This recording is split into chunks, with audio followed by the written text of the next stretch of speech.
আপনি এখন স্ক্রিনে যেটা দেখতে পাচ্ছেন এটা না কোনো এলিয়েন স্পেসশিপ আর না কোনো সায়েন্স ফিকশন মুভির অ্যানিমেশন সিন। এটা হলো স্টিভ জবস বা অ্যাপেলের সেই প্রোডাক্ট যেটা কেউ কখনো কিনতে পারবে না।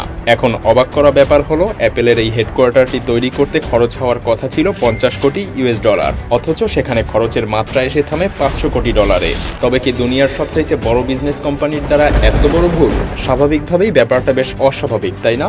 তবে এই অ্যাপেল পার্কে বেশ কিছু ইন্টারেস্টিং জিনিসও কিন্তু লুকিয়ে আছে। অ্যাপেলের এই হেডকোয়ার্টার 40টা ফুটবল মাঠের সমান, যেটাকে আপনি একটা হাইটেক ফিউচারিস্টিক সিটিও বলতে পারেন, কারণ জীবন ধারণের জন্য প্রায় সব জিনিসই এখানে বিদ্যমান, যেমন খাবারের জন্য ক্যাফেটেরিয়া, সুস্বাস্থ্যের জন্য জিম, মেডিকেল ইমার্জেন্সি ইত্যাদি। কিন্তু সবচাইতে বড় ইন্টারেস্টিং ব্যাপার হলো হেডকোয়ার্টারটি মাটির উপরে নয়, তাই যে কোনো বড় ধরনের ভূমিকম্পেরও আশঙ্কা নেই। এমনকি এত বিশাল একটি হেডকোয়ার্টার সম্পূর্ণ নবায়নযোগ্য সোলার সিস্টেম দ্বারা পরিচালিত। 12 মাসের মধ্যে 9 মাসেই না কোনো এসির প্রয়োজন হয়, না কোনো হিটার। কিন্তু কিভাবে? তো বন্ধুরা, মায়াজাল আজকের ভিডিওতে দুনিয়ার সবচাইতে দামি এই বিল্ডিং এর পর্দা উন্মোচন করতে চলেছে। তো চলুন শুরু করা যাক।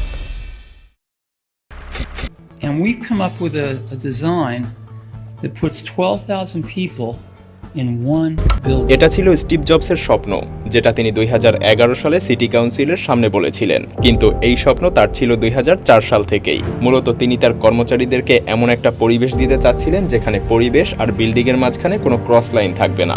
নিজের তৈরিকৃত প্রোডাক্টসের মতো সে এমন একটা হেডকোয়ার্টার বানাতে চেয়েছিল যেটা আগামী কয়েক দশক পর্যন্ত পরবর্তী কোম্পানিগুলোকে ইন্সপায়ার করতে পারবে, এবং জবস সেটা করেও দেখিয়েছেন তার জীবনের শেষ কিছু সময়ে। তবে তিনি তার স্বপ্নকে সত্যি হতে দেখে যেতে পারেননি।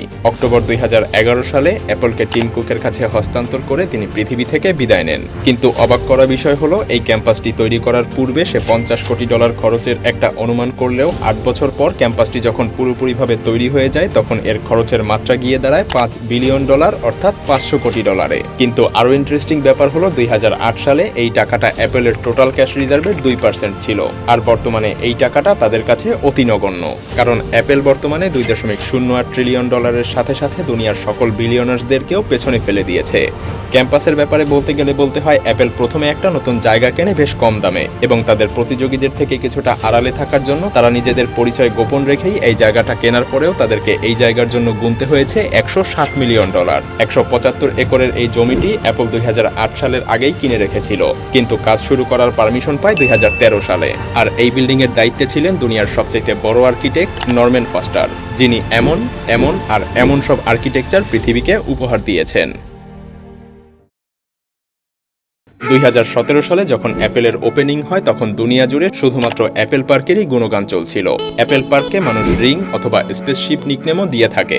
এই গোলাকার বিল্ডিংটায় 2.8 মিলিয়ন স্কোয়ার ফিটের অফিস স্পেস আছে, যেখানে অনায়াসেই 12,000 কর্মী কাজ করতে পারে। এই বিল্ডিং পৃথিবীর সবচাইতে বৃহত্তম কার্ভ গ্লাস প্যানেল দিয়ে তৈরি, আর প্রায় 3000 গ্লাস প্যানেল দিয়ে বেষ্টিত।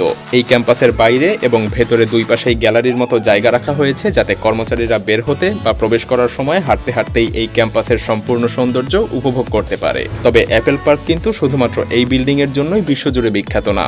এই ক্যাম্পাসে 3 লাখ স্কোয়ার ফুটের 2টা রিসার্চ ডেভেলপমেন্ট বিল্ডিংও রয়েছে, যেখানে 2000 জন কর্মী একসাথে কাজ করে। সেই সাথে অ্যাপেল তার কর্মচারীদের ফিটনেসের কথা চিন্তা করে বানিয়েছে 1 লাখ স্কোয়ার ফিটের একটি ওয়েলনেস সেন্টার, যেখানে ইয়োগা থেকে শুরু করে সব ধরনের লেটেস্ট ফিটনেস মেশিন রয়েছে। সেই সাথে এখানে রয়েছে একটি ভিজিটিং বিল্ডিং, আন্ডারগ্রাউন্ড পার্কিং এবং অডিটোরিয়াম। ভিডিওর শুরুতে আমরা বলেছিলাম অ্যাপেলের এই বিল্ডিংটি কিন্তু মাটির উপরে দাঁড়ানো নয়। তো এখন প্রশ্ন হলো, মাটি নয় তাহলে কি 12,000 এমপ্লয়ি নিয়ে এটা হাওয়ায় ভেসে আছে? না, অ্যাপেল কোম্পানি এখনো সেই প্রযুক্তির ছোঁয়া পায়নি। এই বিল্ডিংটি বানানো হয়েছে বেজ আইসোলেশন টেকনোলজি দিয়ে, অর্থাৎ এই বিল্ডিংটি 692টি স্টেইনলেস স্টিল প্লেটের উপরে দাঁড়িয়ে আছে, যা অনেকটা এভাবে কাজ করে। তার মানে পুরো বিল্ডিং এই প্লেটসগুলোর উপরে দাঁড়িয়ে থাকে, আর যা কিনা যে কোনো প্রাকৃতিক বিপর্যয়ের সময় 4 ফিট পর্যন্ত কোনো ক্ষয়ক্ষতি ছাড়াই যে কোনো ডিরেকশনে মুভ করতে পারে।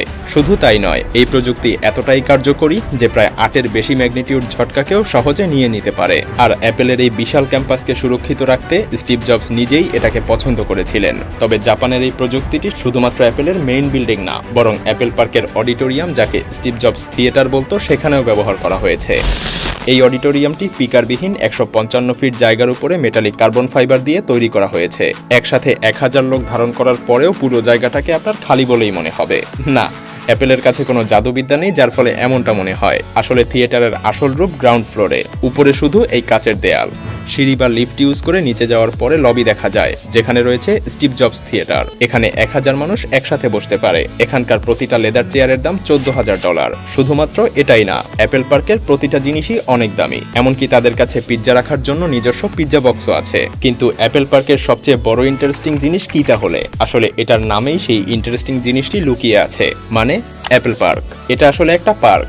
এটাই পৃথিবীর একমাত্র কাজের জায়গা যেটা কিনা 9000-এরও বেশি গাছ দিয়ে আচ্ছাদিত, যার মধ্যে উল্লেখযোগ্য এপ্রিকট, অলিভ, চেরি, পাল্ম এবং অবশ্যই অ্যাপেল গাছও রয়েছে। মূলত অ্যাপেল পার্কে এত গাছ লাগানোর একমাত্র কারণ ছিল এটা শুধুমাত্র কাজের জায়গা নয়, বরং তাদের কর্মীদের জন্য একটা নেচার ফ্রেন্ডলি আবহাওয়া তৈরি করা। আর এই অ্যাপেল পার্কের প্রয়োজনীয় বিদ্যুতের সরবরাহ আসে নবায়নযোগ্য শক্তি থেকে। অ্যাপেলের স্পেসিফিক রিং বিল্ডিং এর উপরে লাগানো হয়েছে 72 মেগাওয়াটের সোলার প্যানেল, যেখান থেকে পুরো ক্যাম্পাসেই বিদ্যুৎ সরবরাহ করা হয়। শুধু তাই নয়, অ্যাপেল তাদের সকল প্রোডাক্টেও রিনিউয়েবল এনার্জি ব্যবহার করে। এই কাজকে আরো সহজ করে অ্যাপেল বিল্ডিং এর ন্যাচারাল ভেন্টিলেশন সিস্টেম। তাপমাত্রা বাড়া বা কমার সাথে সাথে এখানকার অপটিমাম তাপমাত্রা অটোমেটিকই সেট হয়ে যায়, কারণ এখানে বাইরের বাতাস সহজেই ভেতরে প্রবেশ করতে পারে আর ভেতরেরটা বাইরে, মানে কর্মীদের সাথে সাথে এই বিল্ডিং নিজেও শ্বাস প্রশ্বাস নেয়। এখানকার তাপমাত্রা গরম ঠান্ডার তারতম্যে 20 ডিগ্রি সেলসিয়াস থেকে 25 ডিগ্রি সেলসিয়াসের মধ্যেই থাকে। তাই বছরের 9 মাসই না লাগে কোনো এসি, না কোনো হিটার।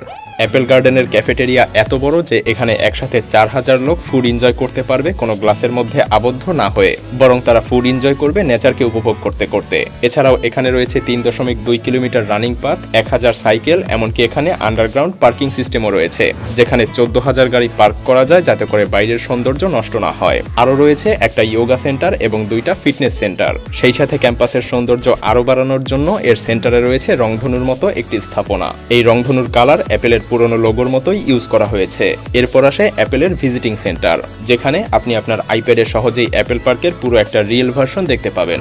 10,000 ফুটের এই এরিয়াতে রয়েছে অ্যাপেলের সব ধরনের লেটেস্ট প্রোডাক্ট, যেখানে 1916 সালে বানানো একটি বার্নও আছে। অ্যাপেল যেটাকে মেইনটেনেন্স টুল রাখার জন্য ব্যবহার করে। আপাত দৃষ্টিতে এটা আসলে শুধুমাত্র কাজের জায়গা নয়, বরং এটা একটা অ্যাপেল সিটি। এখন আপনারাই বলুন, অ্যাপেল এই পার্ক বানানোর আগে যে মিসক্যালকুলেশন করেছিল সেটা করা স্বাভাবিক নয় কি?